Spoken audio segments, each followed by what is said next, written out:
But he's saying, oh no, because it's now further down the road, we can't even fathom having that kind of conversation. What, Ben? No. Your viewers might be brain dead and intellectually lazy to not have that conversation, but 90% of other adults, I think, can actually have that good faith conversation.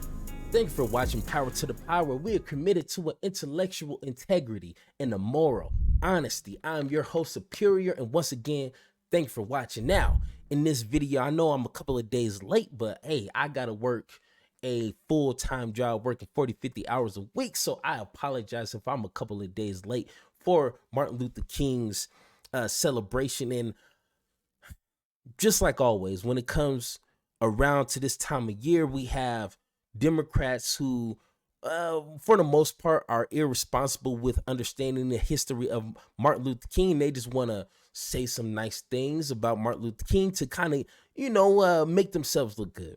But then, of course, on the right side, we have the same kind of people who, if Martin Luther King was alive today, they will be against him 100%. But of course, he's dead and he can't speak for himself. So, of course, they're going to try to pay homage to Martin Luther King, even though they probably disagree with him for 99% of the issues he was championing for. But then it's that small sliver of people like Mr. Ben Shapiro who will use his platform to try to degrade Martin Luther King and what he stood for brownie points for his viewers. Now, of course, I'm not surprised about this. I was actually anticipating this, and he kind of met the criteria. He did everything. He said everything to try to discredit what this man put his life on the line for. So let's go ahead, take a look at this video, and let's have that conversation. Okay, so every Martin Luther King Jr. Day, you get a bevy of think pieces in left-wing media talking about, in order to live up to the legacy of Martin Luther King Jr., we basically have to engage in a woke Bernie Sanders redistributionist agenda. So today's example comes courtesy of Esau McCauley, writing for the New York Times, the kind of revolution that Martin Luther King Jr. envisioned. Quote, in 1968, 4 days before he was shot on the balcony of the Lorraine Motel in Memphis, the Reverend Dr. Martin Luther King Jr. delivered his last Sunday sermon at the Washington National Cathedral in Washington, D.C. It was entitled Remaining Awake Through a Great Revolution, and although King doesn't say the word woke, he uses the concept as it was understood by many black folks then, well before the term was co-opted by the political right, to refer to any left-leaning policy it wanted to condemn. Which is true. Which is 100% true. Anything that's positive and progressive is labeled woke, and that's a bad thing. Like, waking your ass up is a bad thing. Okay, let's continue. The sermon is an opportunity to encounter the real King, who is too often obfuscated by politicians who use his legacy to support their own agendas. They contend that King was colorblind, when in fact his policy aims were unapologetically color conscious. Okay, well, if that were the part of Martin Luther King Jr.'s birthday that we were actually celebrating, okay, but that's not what we're celebrating. If you had asked people in 1983, when this was enshrined into federal law, are they in favor of a national holiday that enshrines the idea of group redistributionism? The answer is no. They would not. Okay, first off, why would you ask in that time frame and segregation was still a thing back in the 60s? Damn near in the 70s, and the 80s weren't too much better. Of course. What was it? 70% of white people disliked Martin Luther King, and like 30% of black people disliked Martin Luther King. Why would you ask that sort of question? And of course, things were segregated. Let alone you want to have a poll saying, do you want to proportionally spread wealth to every American? Of course they're gonna say no. So no shit, Sherlock. Isn't that the thing? No shit, Sherlock. Like, come on, Ben. Come on. Not have been support for that. The thing that every school child learns when they are in school about Martin Luther King Jr. is the I Have a Dream speech, right? One of the great speeches in American rhetorical history. That speech is replete with references to the idea that we should all view each other as God's creatures without reference to color. An attempt to backfill that by looking at the fact that Martin Luther King Jr. was economically socialistic does not change the fact that that is not what we are actually celebrating about Martin Luther King Jr. on Martin Luther King Jr. Day. And trying to claim that that is what we are celebrating is silly. Or that that's what we should be celebrating, because in order to celebrate the part of the legacy we like, we have to celebrate the whole thing. Yes. Wrong. We don't have to celebrate his treatment of women, and we don't have to celebrate his socialistic redistributionist policies either. There are a bunch of things about Martin Luther King Jr. that are not worth celebrating, and then there are a bunch of things that are worth celebrating, and those are... Okay, so what you're trying to argue is we should nitpick and cherry pick what we should celebrate. Or if we don't, we got to celebrate all. Well, I'm in the camp of we should celebrate all of it then. We can't just champion or celebrate where he says, we're supposed to be viewed as God's children no matter what color you are. That's not it. It's more to that. It's more to that message than just that.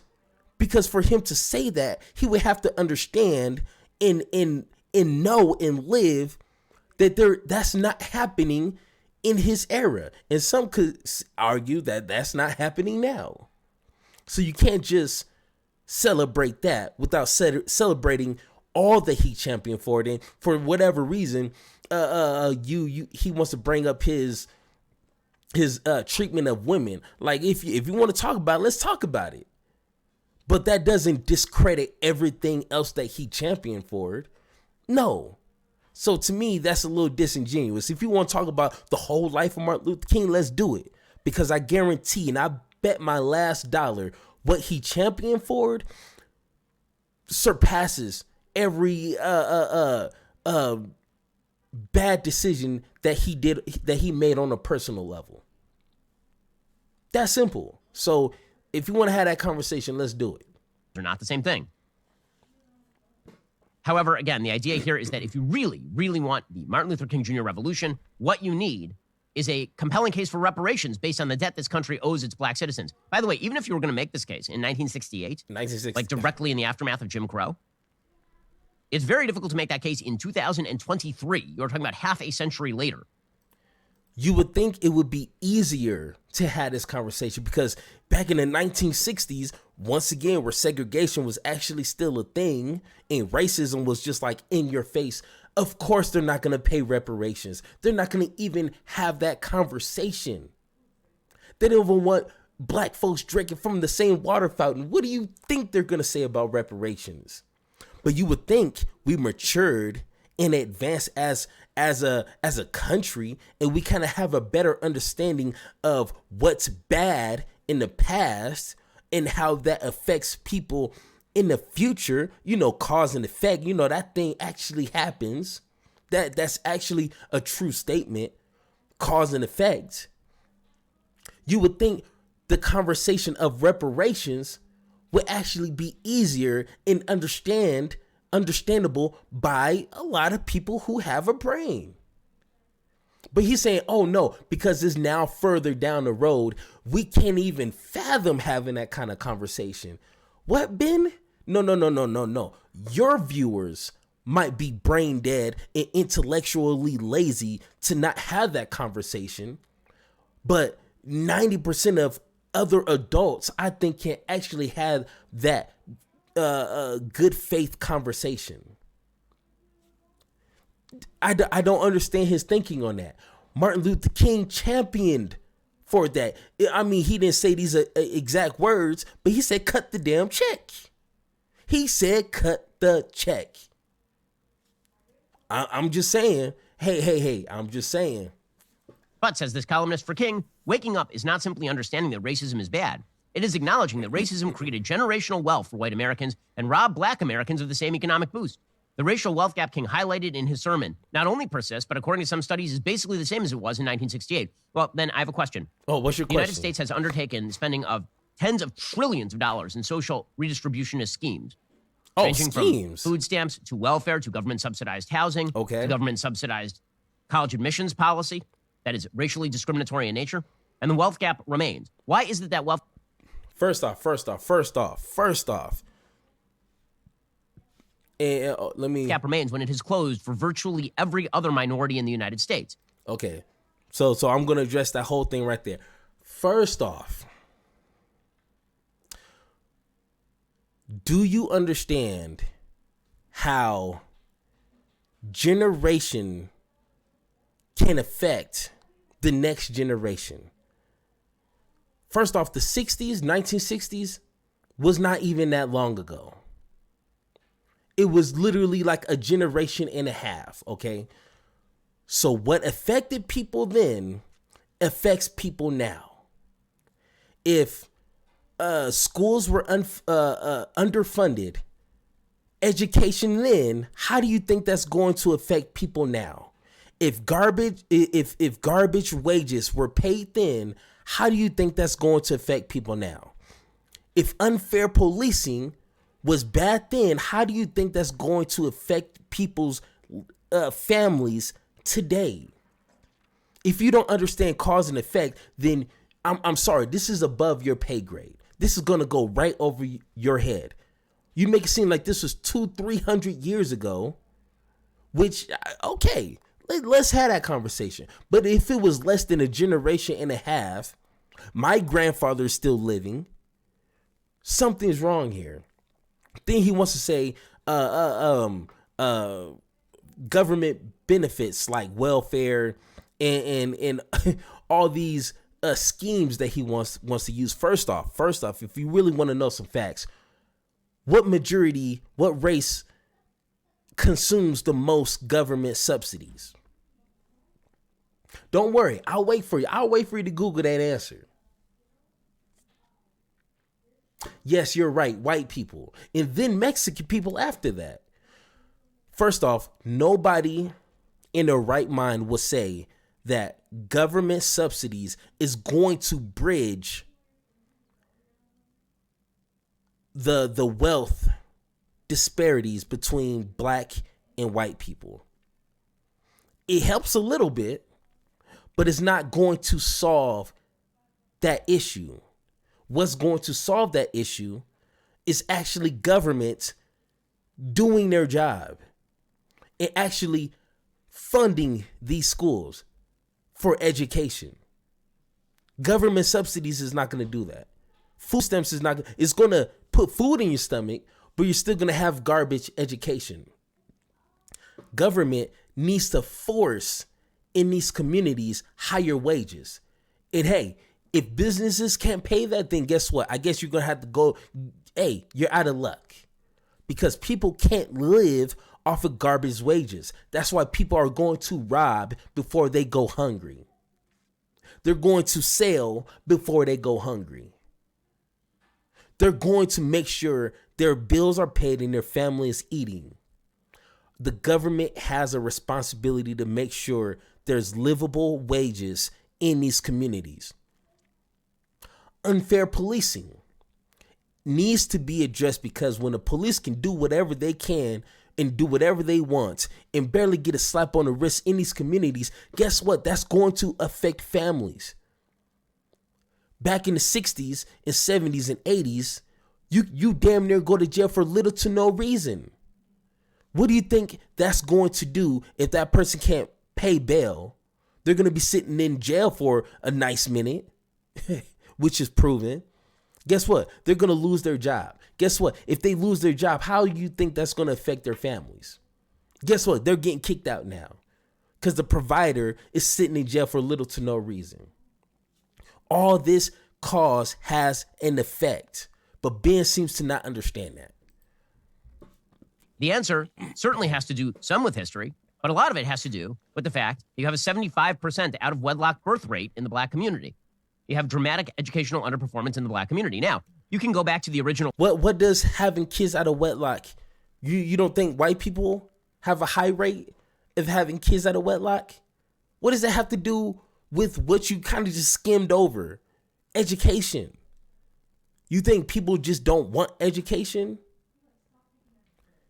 The funding is garbage. Come on, Ben. Man, these sin here, and you can blame it on the original sin, and that's all well and good. But the decisions that are going to change the trajectory he keeps skimming over that. Oh, we can blame it on history, yeah, but it then just skim right over. No, dig deep into that, tap into that, give me some more information on that instead of just skimming over. But you want to see all these statistics and stats on everything that benefits your conversation. Come on, man. This of the wealth gap in the United States are decisions that are made today, not by governments who sign checks. They're decisions made on an individual level to be responsible and to help make life better for your children. That is the story of how groups, generally speaking, rise in the United States. Members, individual members of the groups, not as groups, individual members of the groups make good decisions. When they make good financial and personal decisions, the wealth in their family increases. And when the wealth of their family increases, it increases intergenerationally. This is how you cure the problem. I will agree with you about the problem with the evils of Jim Crow and slavery. Of course, of course. And I'll agree with you that obviously puts some groups behind the 8 ball to start with in 1965. But when you're talking about 2023 and the people who are now experiencing the wealth gap being born 40 years after the Civil Rights Act, then you got to start asking questions as to how do you choose to solve the problem. But the answer is that we are just going to say that we need to recommend the same solutions that Martin Luther King Jr. was talking about. Wow. Okay. Okay. So he said we need to be more responsible on the individual level and be smarter with our finances and maybe, manage our money better and, maybe build a community that where we kind of use our money for Black businesses to kind of put that money back into Black hands, into Black pockets. And maybe, just maybe we can kind of do that with our communities, right? And we can build up Black communities that way by circulating the dollar in Black communities. How come I didn't think of this? Ben, I think you just told us the secret of how Black communities can build themselves from the ground up. Ben, you whoa, I don't want to call you names here, okay? Because I'm not trying to get demonetized on your behalf. Has Ben ever heard of Black Wall Street? Has Ben ever even looked into that kind of history? And let's be clear, it wasn't just in Tulsa, Oklahoma. We had plenty of other Black Wall Streets throughout America. And just like I said, the Black community figured out a way to get their money into Black businesses and then that Black business will invest into their own community. What do you think happened to these communities? Do you think they just kind of withered away and just, went their own ways and then, just said, we had a good run? Do you think, tornadoes or, some Mother Nature event, tsunamis or whatever, took out these communities? What do you think happened? They got destroyed by racist. I don't know how to put that in any other way. They got destroyed. And then you can't build back from that. It's not like they can, just go to banks and be like, hey, I had a business. Can you get, no. This is what Martin Luther King fought for.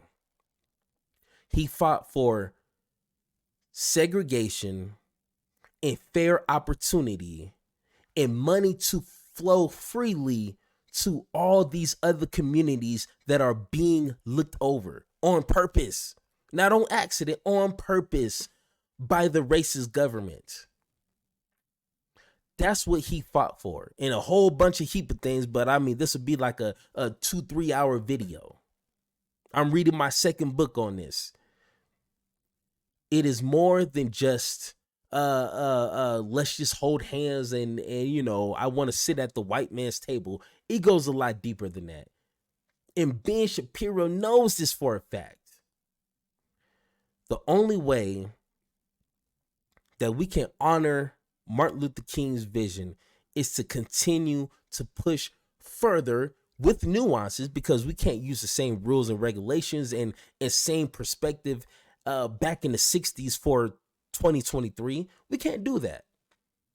But we damn sure got a long way to go, because guess what? There's still Black and brown communities that are struggling in poverty. And guess what comes out of poverty? Violence. People who are hungry, people who want to succeed, and they don't see no other way because jobs ain't paying enough. Education is not giving people a fair opportunity because the educational system sucks in those areas, and policing ain't helping. So if you disagree, which I hope you do, let's have that conversation.